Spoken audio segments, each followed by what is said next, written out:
ay natuto na kumanta simula nung ilang taon ka? No, really? Nung pong 2 years old. So, sinasama na po ako sa mga amateur singing contest. Nung 2 years old ka? Opo. Talaga? Sinasaan Saan mga lugar yan? Nanalo po ako noon sa Bataan, natatandaan ko pa yun. Pumunta lang ako dahil manonood lang po ng perya. Eh yung lolo ko, mahilig siya sa amateur. So ang ginawa po niya, pinalista niya ako. Tapos yung uncle ko po, member ng band. Tapos tinugtugan nila ako ng live doon. Ay, talaga? Tapos natatandaan ko po yung mga... Ano mong kinanta? Sige nga, maalala mo. Yun po yung ako ang nagwagi. Ay ba? Kay Dulce, opo. Tingnan mo nga yan, bagay pa dito sa ating programa. Opo. Dapat yata yun ang theme song natin. Ako ang popularized by Dulce. Oo, tama. Oo, naalala ko. O paano na nga ba yung refrain? Meron po siyang, din ako yung kopya dito. Yung po kasi yun.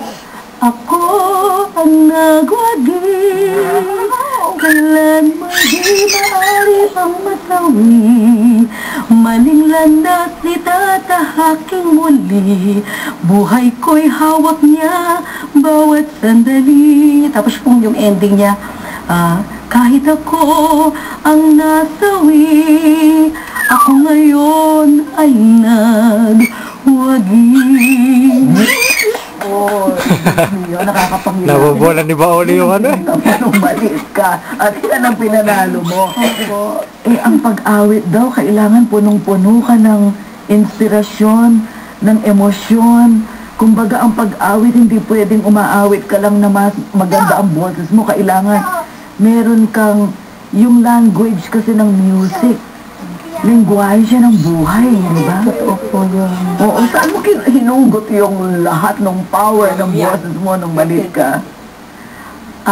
Inspirasyon. Unang-una po, inspirasyon ko ang Diyos. Kasi siya po yung nagbigay sa akin ng talent na yun. Nung bata pa po ako, kasi ngayon po sa mga tinuturuan ko mga bata, nakikita ko mga batang wala sila sa tono, mga out of tune. Tapos, naaayos ko po sila. So, sabi ko, dapat pala matagal na kitang nakilala. May pag-mamaya ha. Paparinig ko sa iyo singing voice ko. Tingnan mo kung may pag-asa pa ako sa edad ko nito.